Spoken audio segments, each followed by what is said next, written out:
Welcome to Tucker Carlson Tonight. It is all but official. Elizabeth Warren is now the Democratic frontrunner.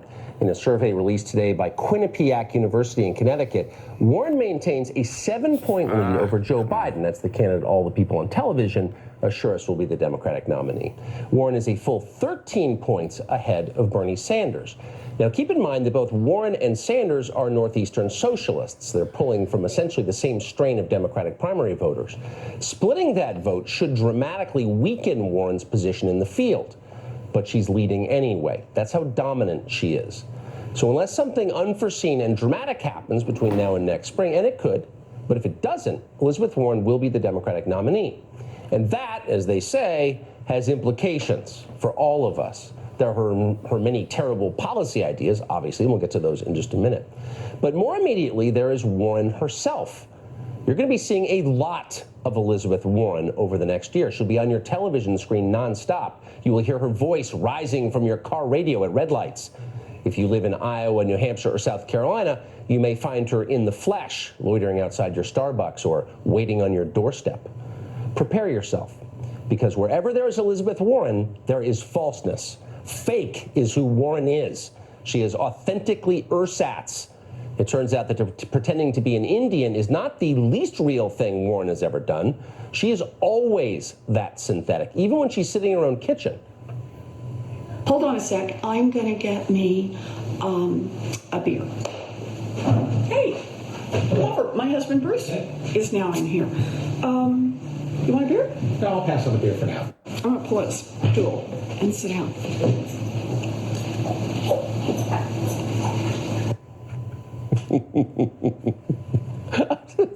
It's hard to believe that's real. You can play that again, please. Hold on a sec. I'm going to get me a beer. Hey, Robert, my husband Bruce is now in here. You want a beer? No, I'll pass on the beer for now. I'm going to pull a stool and sit down.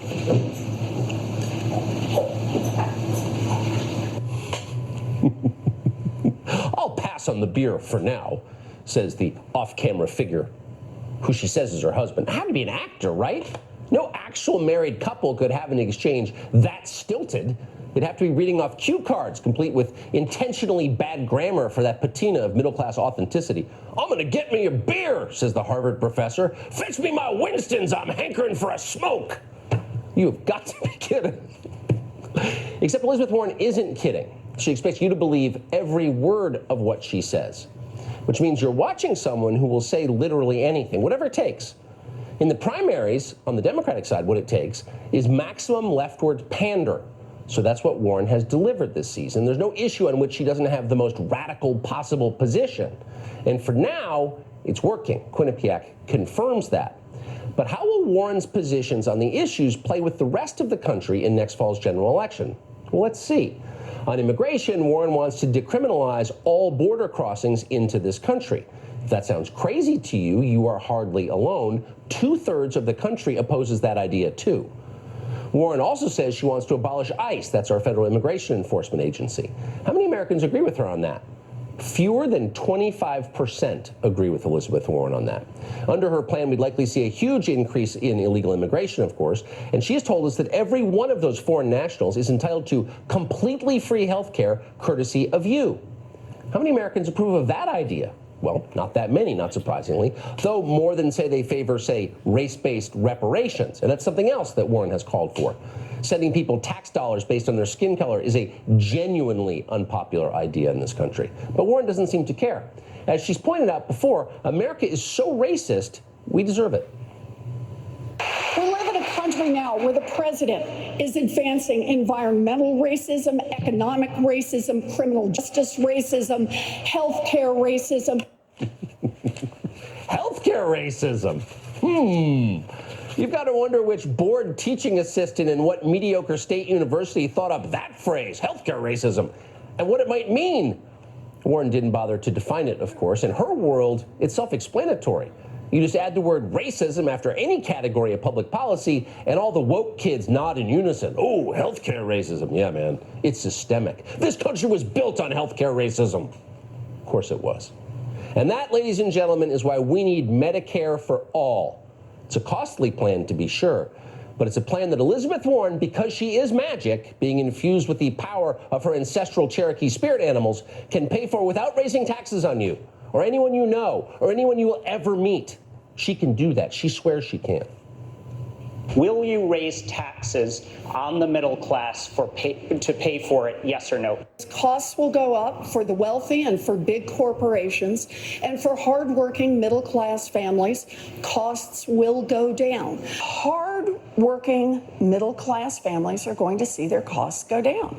And But will their taxes go up? well, but here's the thing. Here's the thing. I've listened to these answers a few times before. Will middle class taxes go up? Will private insurance be eliminated? Look, what families have to deal with is cost, total cost.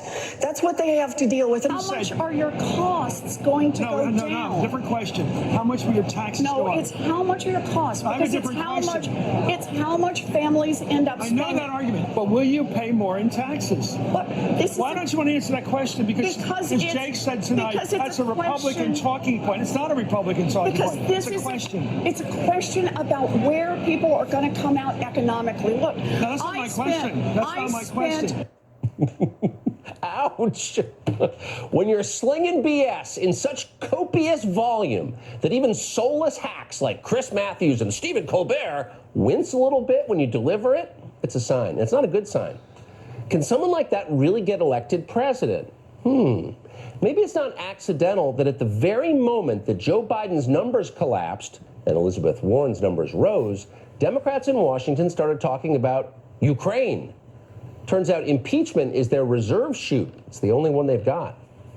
Howie Carr is a radio host and the author of the book, What Really Happened? He joins us tonight. Howie Carr, you have covered this person, Elizabeth Warren, professor, senator, now presidential candidate Elizabeth Warren, maybe longer than any journalist I'm aware of, other than her stenographers at the Boston Globe. What do you make of this now that she is officially, in effect, the front runner? You know, we shouldn't underestimate her, Tucker. I think that's the main thing to remember. I mean, I thought she wouldn't survive the first Herald stories 7 years ago when it turned out that she was a fake Indian, but she did. She's prevailed. I know it's Massachusetts, but you know, there is an audience, at least on the Democrat side, for this. I mean, you know, she talks about all these marvelous plans that she's got, but I can boil all the plans down to two words: free stuff. And your follow-up question is, who's going to pay for it? I can boil that down to two words: somebody else, right? It's like the old doggerel. Don't tax you, don't tax me, tax the fellow behind the tree. Well, you know, with Elizabeth Warren, everybody is going to be behind the tree. And you know, you talk about the Democrats in Washington getting nervous. I mean, look, she's proposed this wealth tax. You know, you're going to have to, if you have over $50 million in wealth, not income, wealth, you're going to have to pay 2% a year, and it keeps rising. And, you know, even people like Larry Summers, who was the Treasury Secretary under Clinton, the president of Harvard University for a while, he's saying this is ridiculous. Larry Summers is saying this. He's the quintessential pointy-headed intellectual who can't park a bicycle straight, as George Wallace used to say. And he's saying it's BS. I'll give you another example. You know who else says it's ridiculous? Jonathan Gruber. You remember that name? That's the original flim-flam man of Obamacare. He's saying this is ridiculous.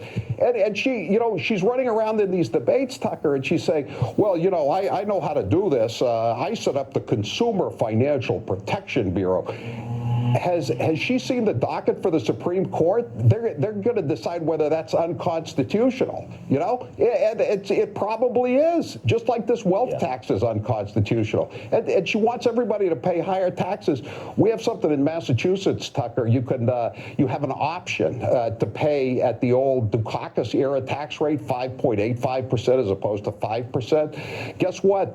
You know, she wants to raise everybody's taxes to 70, 90%, the top marginal rate for federal income tax. She never paid she never checked that box to pay at the higher voluntary tax rate until she started running for president. Really, she had a chance to, you know, do her fair share, and she didn't. Tells you a lot. Howie Carr, great to see you. Thank you, Tucker. Chadwick Moore is a journalist.